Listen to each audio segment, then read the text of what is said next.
Hola, soy Gabriel León y estás escuchando La Ciencia Pop, un podcast sobre historias de ciencia. La autoexperimentación es una práctica muy antigua en la que el experimentador se convierte en el sujeto de investigación. Muchas veces esas investigaciones resultan peligrosas y potencialmente letales para el mismo experimentador, casos conocidos en la historia de la ciencia que no han persuadido a quienes, con la urgencia de una idea en su cabeza, han decidido poner sus propios cuerpos al servicio de su curiosidad. Historias de autoexperimentación serán las que revisaremos en este capítulo de La Ciencia Pop. Y les recuerdo que si les gusta este proyecto, lo pueden apoyar a través de mi página en Patreon. Para eso, vayan a www.patreon.com/lacienciapop y se pueden anotar para hacer un aporte voluntario a la causa. Agradezco como siempre los aportes de Sebastián Toledo, Alberto Montt y Laura, Claudia D'Alenson, Diego Molina, Pedro Maldonado, Hernán y Lucas Castillo, Lucy Latorre, Macarena Vergara, Miriam Morales, Natalia Salgado, Ana Lucía Luna, Cristian Subiabre, Fernanda Aguirre, Susana Parragués, Romina Mattioni, Simón Castillo, Patricio Marileo, Javiera Fuentes y Diego Socias. Muchísimas gracias a todos.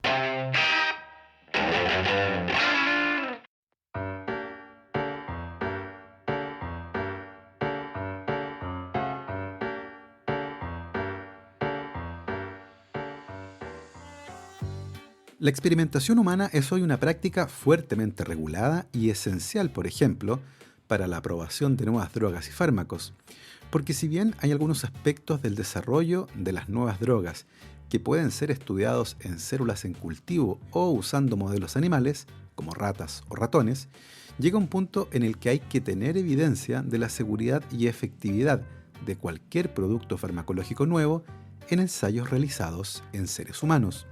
En estos días, por ejemplo, estamos muy pendientes de los ensayos en humanos para probar la seguridad y eficacia de las vacunas que se están desarrollando para protegernos contra el SARS-CoV-2, el coronavirus responsable de la actual pandemia de COVID-19.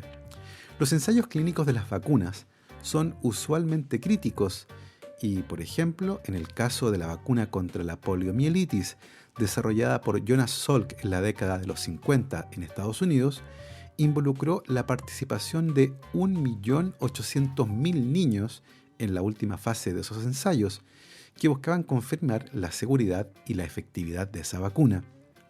Actualmente hay varias vacunas diseñadas en contra del SARS-CoV-2 que están entrando en la fase clínica 3, aquella en la que miles de voluntarios sanos recibirán la vacuna o un placebo y luego se analizarán los eventuales efectos secundarios adversos y la tasa de contagio del virus entre los vacunados. Para tener estos resultados falta todavía bastantes meses, pero es una etapa que no se puede acelerar. No solo eso, usualmente las pruebas clínicas en humanos son el último paso en un largo recorrido que incluye experimentos con animales. Antiguamente, uno de esos modelos animales más utilizados era el conejillo de Indias, animales que no son conejos pequeños ni tampoco son originarios de la India. Cavia porcellus es el nombre científico de estos animales, que son roedores híbridos domesticados en la zona andina de Perú, Ecuador y Bolivia. Probablemente a eso hace referencia el término Indias, que era una forma popular de referirse a varias regiones de América y Asia en la antigüedad y hasta bien entrado el siglo XIX. En Perú, Ecuador y Bolivia, estos animales son conocidos típicamente como cuy, nombre onomatopéyico derivado del quechua. En inglés, estos animales son llamados guinea pigs, cerdos de Guinea, y tal como su nombre en castellano sugiere dos cosas incorrectas: no son cerdos y tampoco son originarios de Guinea. De hecho, el asunto del nombre es muy curioso. Cavia porcellus, el nombre científico del animal, tiene dos orígenes. Porcellus quiere decir pequeño cerdo en latín, mientras que cavia deriva probablemente de una palabra del dialecto tupi que quiere decir rata. Una rata que parece un cerdo pequeño parece ser de hecho una muy buena descripción. Estos animales son efectivamente roedores y físicamente se asemejan a un cerdo. Tienen una gran cabeza en comparación con el resto del cuerpo, cuellos cortos y gruesos, cola corta, emiten sonidos similares a los de los cerdos y pasan gran parte del tiempo comiendo. Otra cosa interesante con el nombre, ya sea conejillo de Indias o guinea pig, es que se convirtió en un término que se usa para denominar a cualquier persona que se utiliza para probar algo. El término se hizo popular en Estados Unidos gracias a un libro que hablaba sobre la sociedad de consumo y que se titula 100 millones de conejillos de Indias. Y en Inglaterra, el cirujano plástico Archibald McIndoe fundó el Guinea Pig Club como un club social y red de apoyo mutuo para pacientes que eran sometidos a procedimientos de reconstrucción que no habían sido probados previamente. Así, lentamente, el término conejillo de Indias adquirió una connotación negativa para referirse a cualquier persona que era usada para probar algo para lo que todavía no había evidencia suficiente de seguridad o efectividad. Los conejillos de Indias fueron particularmente útiles en investigaciones relacionadas con las enfermedades infecciosas y con el escorbuto, ya que junto a los humanos y otros primates son uno de los pocos animales que no pueden sintetizar vitamina C y deben ingerirla con la dieta. Sin embargo, lentamente los conejillos de Indias le cedieron su lugar en el laboratorio a ratas y ratones, dando cuenta el día de hoy de menos del 2% de los animales que se utilizan en investigación biomédica. Los ensayos con humanos, por otra parte, requieren el día de hoy de la participación de un comité de bioética que se asegure que la investigación cumple con criterios estrictos de seguridad y busca garantizar también el cumplimiento de normas y estándares internacionales que protegen la salud e integridad de quienes aceptan participar en ensayos científicos. Se trata de un marco normativo relativamente reciente, lo que explica cómo, a lo largo de la historia, muchas veces se aplicaron procedimientos experimentales potencialmente peligrosos en personas a las que ni siquiera se les preguntó su opinión. En otras ocasiones, y conscientes del riesgo que implicaba una investigación o en la urgencia por encontrar una respuesta, fueron los mismos científicos quienes pusieron sus cuerpos al servicio de la ciencia. Nació así la autoexperimentación, el momento en el que el sujeto de investigación y el investigador son la misma persona. El conejillo de Indias es el mismo científico que, para no arriesgar la integridad de otra persona o para apurar un hallazgo, decide experimentar en su propio cuerpo. Bartonella bacilliformis es una bacteria que usualmente es transmitida por la picadura de algunos insectos que viven en los valles interandinos de Perú, Ecuador y Colombia. La enfermedad se presenta usualmente en dos fases. La primera fase, llamada fase aguda, va acompañada de fiebre no muy alta y malestar generalizado. Los pacientes adquieren un tono de piel amarillento y el vaso aumenta de tamaño. Ambos síntomas están relacionados con una severa anemia hemolítica. Los glóbulos rojos son destruidos y la hemoglobina, la molécula que transporta oxígeno y que le da el color rojo a la sangre, es metabolizada en el vaso, órgano que con la gran carga de trabajo aumenta de tamaño. Por otro lado, la degradación de la hemoglobina genera un producto intermediario llamado bilirrubina. Y claro, cuando sube la bilirrubina, Juan Luis Guerra compone canciones y la piel de los pacientes adquiere un tono amarillento. Eso es la ictericia, que viene del griego ícteros, que quiere decir amarillo. La tasa de letalidad de la fase aguda por la infección con Bartonella bacilliformis era, en ausencia de tratamiento médico, de entre el 40 y 90%. Los pocos pacientes que sobrevivían a la fase aguda pasaban a la fase crónica de la enfermedad, que es bastante llamativa y está caracterizada por la aparición de lesiones en la piel que formaban nódulos de gran tamaño, los que sangran y eventualmente pueden infectarse con otro tipo de bacterias. Esta fase también se presenta con fiebre, palidez y un aumento en el volumen del hígado y el vaso. En el siglo XIX, 7.000 trabajadores murieron durante la construcción de la vía ferroviaria más alta del mundo, que recorre desde Callao a La Oroya, en Perú. La misteriosa enfermedad, que era causada por la bacteria Bartonella bacilliformis, fue llamada entonces fiebre de La Oroya, y los trabajadores que sobrevivían a esta desarrollaban posteriormente verrugas sangrantes, una condición que fue llamada verruga peruana. Por esa época había un fuerte debate sobre si la fiebre de Oroya y la verruga peruana eran dos fases de la misma enfermedad o dos enfermedades no relacionadas, debate que no fue zanjado por un buen tiempo. Actualmente a la fase verrugosa se le conoce como enfermedad de Carrión. Ese nombre esconde una historia fascinante y que nos llevará por un mundo en el que la autoexperimentación científica se cruza con la vida de las personas que deciden ofrecer su cuerpo para contestar sus propias preguntas, el mundo de la autoexperimentación, o sea, cuando los científicos se convierten en su propio conejillo de Indias.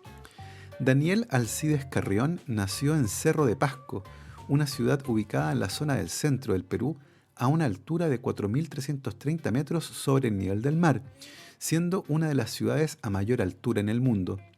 Entró a estudiar medicina en Lima y en 1885, intrigado por la naturaleza de la fiebre de Oroya y la verruga peruana, y en un intento por demostrar que se trataban de dos fases diferentes de la misma enfermedad, convenció a un compañero de estudios para que lo inoculara con sangre extraída desde una de las verrugas de un paciente de 14 años. Su idea era probar consigo mismo una hipótesis. Debería desarrollar un cuadro compatible con la fiebre de Oroya, la primera fase de la enfermedad. Y así fue. Daniel Carrión enfermó gravemente con un cuadro compatible con la fiebre de Oroya, que fue de tal magnitud que sucumbió a la enfermedad. Carrión murió a los 28 años el 5 de octubre de 1885 en Lima, y el compañero que lo inoculó fue detenido inicialmente acusado de homicidio, aunque más tarde fue liberado. El experimento de Carrión fue el primero que logró establecer que la fiebre de Oroya y la verruga peruana estaban relacionadas, y lo hizo de manera dramática. En 1938, el médico nacido en Alemania, Maxim Hans Kuczynski, sobrevivió a un experimento similar. Si el apellido les suena, es porque se trata del padre de PPK, Pedro Pablo Kuczynski, expresidente de Perú. El brutal experimento de Carrión, que pudo ejecutar gracias a la ayuda de un colega, sirvió para probar una idea. Otra idea igualmente brutal y que revolucionó a la cirugía cardiovascular fue ejecutada bajo engaño por el médico alemán Werner Forssmann. El día de hoy, la inserción de marcapasos, la angioplastía y la reparación de las válvulas del corazón no serían posibles de no mediar la audacia del Dr. Forssmann. En 1896, el cirujano Stephen Payet declaró que ningún método nuevo y ningún descubrimiento nuevo puede superar las dificultades naturales que acompañan a una herida en el corazón. A principios del siglo XX, esa era la norma. No había forma alguna de tratar directamente a un corazón enfermo, y así fue hasta que Werner Forssmann tuvo una idea audaz que decidió demostrar en su propio cuerpo. Por aquella época se había desarrollado un procedimiento veterinario en caballos que permitía llegar con una sonda insertada en la vena yugular del animal directo al corazón, en donde se podían realizar algunas mediciones. El Dr. Forssmann propuso llegar al corazón de un ser humano no a través de la vena yugular, sino que a través de las venas que recorren el brazo, justo en la parte interna del codo. La idea, extremadamente audaz y peligrosa, solo fue posible gracias a la complicidad de la enfermera jefa del hospital, Gerda Ditzen, quien tenía acceso al material quirúrgico y también a las llaves de las salas de operaciones. De hecho, ella accedió a ser la primera persona en someterse a una cateterización cardíaca usando una sonda uretral, un largo tubo de plástico diseñado para introducir por la uretra.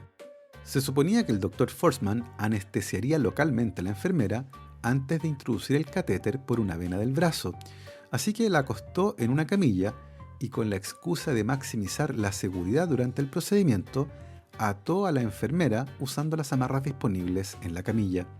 Sin que ella se enterara, Forsman se anestesió a sí mismo, se hizo una incisión en el brazo y se introdujo el catéter unos 30 centímetros en el cuerpo antes de soltar a Dixon, que recién en ese momento se percató de lo que estaba ocurriendo.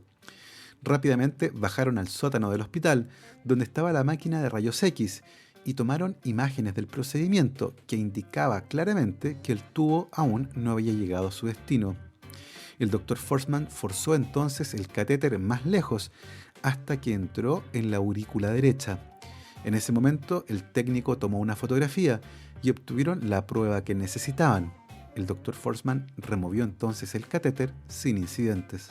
El verdadero incidente involucrado en este atrevido experimento estaba por venir. El Dr. Forsman tuvo que enfrentar las reacciones no solo de su mentor, el Dr. Schneider, sino también de la comunidad médica. La mayoría estaba aparentemente disgustada con sus métodos, creyéndolos demasiado peligrosos e innecesarios.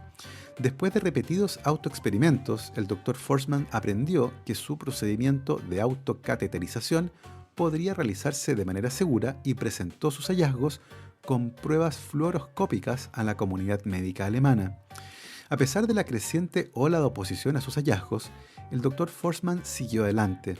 Desarrolló el uso del cateterismo a través de la ingle para alcanzar la vena cava inferior a través de las venas femorales. En ese punto, y luego de alcanzar el límite de la autoexploración, el Dr. Forsman decidió abandonar esos experimentos y encontró trabajo como urólogo en una pequeña comunidad agrícola alemana. En 1956, sin embargo, Werner Forsman recibió el Premio Nobel de Medicina o Fisiología, premio que compartió con Andre Cunard y Dickinson Richards, en reconocimiento por el trabajo que habían realizado en cateterización coronaria y salud cardiovascular. A la vuelta de esta pausa, les voy a contar más historias de autoexperimentación, algunas de ellas muy dolorosas. La Ciencia Pop cuenta con el auspicio de Segesta, gerenciamiento e inspección técnica de obras. Segesta ofrece un servicio personalizado basado en la experiencia en más de 230 proyectos, incluyendo la conducción de procesos de licitación exitosos, supervisión técnica y administrativa de proyectos de construcción y la coordinación de proyectos de arquitectura y construcción, con énfasis en el cumplimiento de estándares técnicos, económicos y plazos. Segesta, gerenciamiento e inspección técnica de alta eficiencia para proyectos de construcción, con más de 2 millones de metros cuadrados de experiencia en los ámbitos de retail, industrial, oficinas, salud, educación e inmobiliario. Para más información, visite la página www.segesta.cl.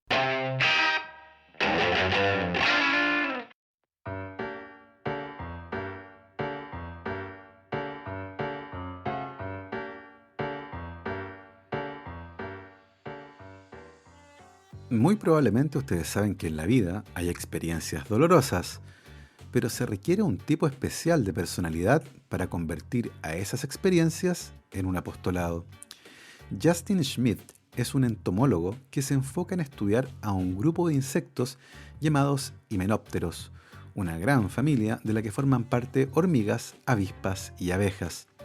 Schmidt es reconocido como el rey de las picaduras, ya que ha clasificado las picaduras de 83 insectos diferentes, generando un índice de dolor basado en su propia experiencia. El resultado de su trabajo es un ranking de dolor alarmantemente completo, que clasifica lo doloroso de la picadura de insectos en una escala que va del 1 al 4.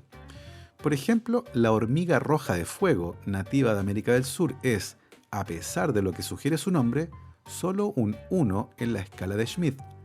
El dolor de su picadura es, según la descripción del entomólogo, agudo, repentino, levemente alarmante. Es similar a un shock eléctrico, breve pero sacudidor. En el otro extremo de la escala está el halcón de la tarántula, que no es un halcón, sino que una avispa, y se llama así porque se alimenta de tarántulas. Así es, Se trata de una avispa infernal de 5 centímetros de largo que tiene un aguijón de 7 milímetros y que caza tarántulas. Su picadura llega al 4 en la escala de Schmidt y es descrita como segadora, feroz, sorprendentemente eléctrica, como si dejaras caer el secador de pelo en una tina llena de agua. Schmidt ha comentado que él no quiere ser picado, pero como necesita los datos, no le queda otra. Y evidentemente, para poder comparar, la idea es que sea la misma persona la que experimenta las picaduras. Así que es él el que se somete a la dolorosa experiencia de dejarse picar por insectos que a la mayoría de nosotros nos haría huir despavoridos de solo mirarlos. Hay solo 3 insectos que llegan al número 4 de ranking de Schmidt. Al halcón de la tarántula se suman la hormiga bala, llamada así porque su picadura duele como recibir un balazo, experiencia que fue descrita por Schmidt como caminar sobre brasas con un clavo de 6 centímetros enterrado en el talón. El otro integrante de este top 3 de picaduras infernales es para la avispa guerrera, cuya picadura fue descrita por Schmidt así: tortura. Estás encadenado en el flujo de lava de un volcán. ¿Por qué comencé esta lista? El dolor que acompaña a esas picaduras se relaciona con la composición de las toxinas que forman parte del veneno de esos insectos, muchos de los cuales tienen una composición química desconocida. Hay otras experiencias menos dolorosas, pero igualmente interesantes. Por ejemplo, mientras realizaba un experimento con lisozima, una enzima presente en las lágrimas, James Watson desarrolló un particular método para obtenerlas. Todas las mañanas se exponía a una cebolla recién cortada y un asistente de laboratorio recolectaba sus lágrimas. Y no se puede hablar de autoexperimentación sin mencionar a Leo Sternbach. Este químico polaco estaba en 1957 en búsqueda de un tranquilizante que no fuera tan debilitante como los disponibles en el mercado en esa época, así que desempolvó un viejo compuesto con el que había estado experimentando anteriormente, Librium, la primera benzodiazepina. El compuesto pasó primero lo que él llamaba la prueba del gato, un experimento que consistía en dejar que gatos tomaran una dosis del fármaco para luego levantarlos por la piel de la nuca. Si el gato colgaba flácido y luego se recuperaba sin problemas, la droga pasaba la prueba. También pasó la prueba de Leo. Él mismo la probó, a escondidas, y sintió sueño. 2 años después logró finalmente modificar ese compuesto para crear el diazepam, que se hizo mundialmente conocido como Valium. Cuando salió al mercado en 1963, se convirtió rápidamente en el primer fármaco de gran éxito comercial, el Prozac de su época. Entre 1969 y 1982 fue el medicamento más recetado en Estados Unidos, casi tan omnipresente en los botiquines como la crema de afeitar o la aspirina. Parte del atractivo del Valium era que, a menos que se le mezclara con otras cosas, como lo hizo Elvis Presley, no era tóxico, tal como lo descubrió Robert McFarland, asesor de seguridad nacional de Ronald Reagan. Durante el segundo periodo presidencial de Reagan, el asesor de seguridad nacional Robert McFarland se vio envuelto en un escándalo por la venta ilegal de armas a Irán y el uso de ese dinero para financiar a un grupo armado de ultraderecha nicaragüense llamado Contras. En medio del escándalo, McFarland intentó suicidarse tomando un par de docenas de Valium. Se recuperó varios días después, avergonzado, pero muy bien descansado. Por esta y muchas otras razones, el Valium fue una droga muy popular. En cualquier caso, le valió miles de millones de dólares a la compañía farmacéutica para la que Leo Sternbach trabajaba, pero él no vio mucho de eso. Le pagaron solo $1 por la patente y recibió una bonificación de $10.000 al año. Leo Sternbach confesó que solía probar todas sus drogas en sí mismo, absolutamente todo. Una vez, en los años 60, lo tuvieron que enviar a su casa luego de probar una de esas drogas y durmió por 2 días seguidos, generando la preocupación de su esposa. Y si hablamos de tragar cosas potencialmente peligrosas sin el permiso de la esposa, entonces es momento de hablar de Barry Marshall.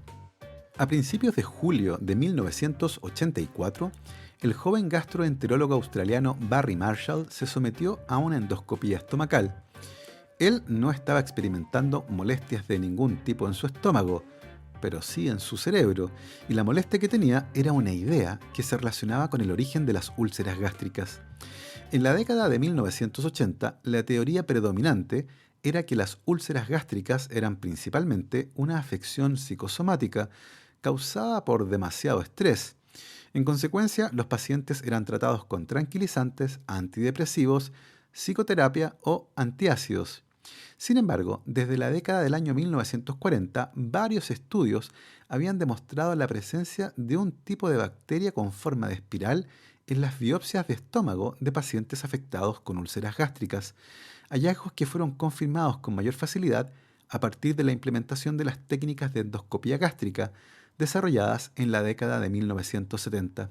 Esa bacteria misteriosa, denominada Campylobacter pylori, usualmente era considerada como una contaminación en el proceso de extracción de tejido y se le consideraba poco relevante.